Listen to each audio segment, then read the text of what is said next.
الرجیم بسم اللہ الرحمن الرحیم۔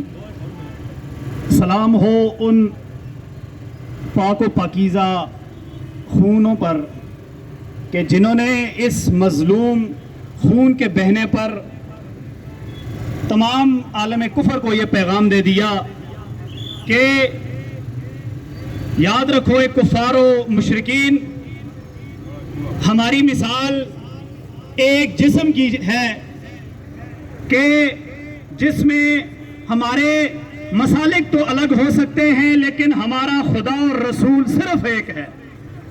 اور یہ شہید ناحق کا جو خون بہایا گیا، یہ خدا کی قسم انفجار نور تھا کہ اس ستارے کی مانند کہ جو جب ختم ہوتا ہے تو اس کے اندر سے ایسے نور کی شعاعیں پھیلتی ہیں کہ جو پورے عالم کو روشن کر دیتی ہیں۔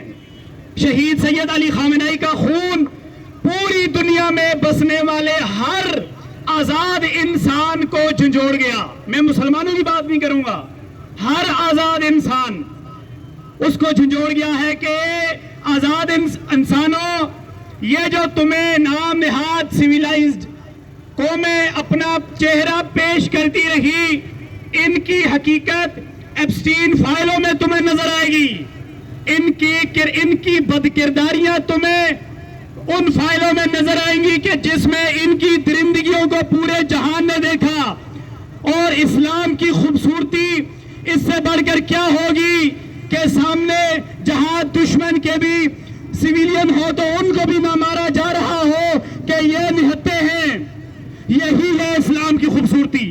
تو یہ موقع ہے خدا کی قسم ہم سب کو یکجا ہونے کا کہ ہم اپنے تمام داخلی مسائل کو بالائے طاق رکھتے ہوئے، پرچم اسلام کو بلند کرتے ہوئے اس عالم کفر کے خلاف اکٹھے ہو جائیں۔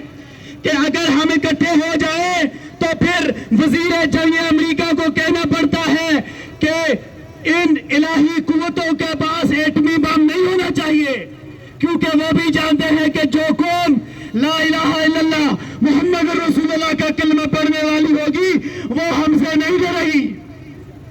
تو یہی پیغام ہے ہم سب کے لیے کہ ہم اپنے تمام مسائل کو بالائے طاق رکھیں۔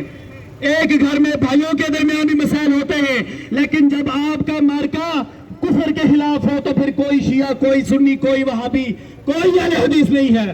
وما علینا الا البلاغ المبین۔